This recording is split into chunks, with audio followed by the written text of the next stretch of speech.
पैठण पंढरपूरकडे प्रस्थान करणाऱ्या श्री संत एकनाथ महाराज यांच्या पालखी सोहळ्याच्या पार्श्वभूमीवर पालखी मार्गावरील सुविधा आणि रस्त्यांची स्थिती तपासण्यासाठी मुंगी, हादगाव, बोदेगाव, बालट-टाकळी ते जळगाव या मार्गाची पाहणी करण्यात आली।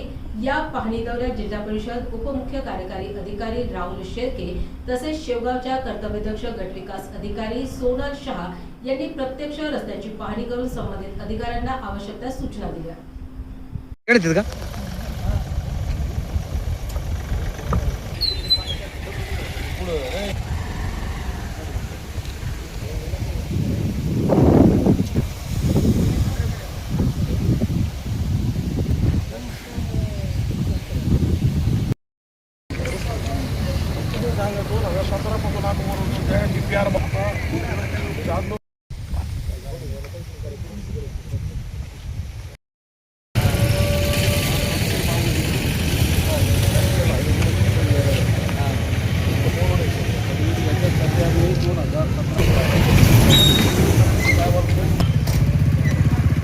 संत श्रेष्ठ श्री शांतीब्रह्म श्री एकनाथ महाराज यांची पालखी सोहळा दरवर्षीप्रमाणे पंढरपूरकडे मार्गक्रमण करत आहेत। अहिल्यानगर जिल्ह्यामध्ये सदर पालखी ही 8 जुलैच्या दरम्यान आपल्या मुंगी या गावामध्ये, शेवगाव तालुक्यातील मुंगी या गावामध्ये आगमन होणार आहे। तर त्या पालखी सोहळ्याच्या निमित्तानं त्या विसाव्याचं ठिकाण असेल, त्यानंतर मुक्कामाचं ठिकाण असेल, या ठिकाणी जी काही व्यवस्था केली जाणार आहे ते व्यवस्थेची पाहणी करण्यासाठी आज या शेवगाव तालुक्यातील दौऱ्यामध्ये आम्ही आलेलो आहोत। तर या ठिकाणी पालखी जी आहे ते शेवगाव तालुक्यातील हादगाव या ठिकाणी मुक्काम करते।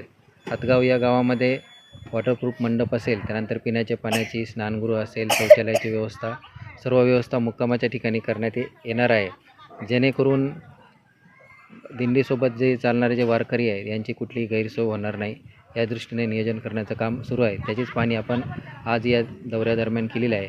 परवा दिंडी आपल्या या जिल्ह्यामध्ये आगमन होणार आहे, तर त्या आगमनापासून आपल्या जिल्ह्यामधून निर्गमन होण्यापर्यंत सर्व व्यवस्था करण्याची जबाबदारी जिल्हा परिषद प्रशासनामार्फत करण्यात येत आहे आणि त्या दृष्टीनं सर्व नियोजन सुरू आहे।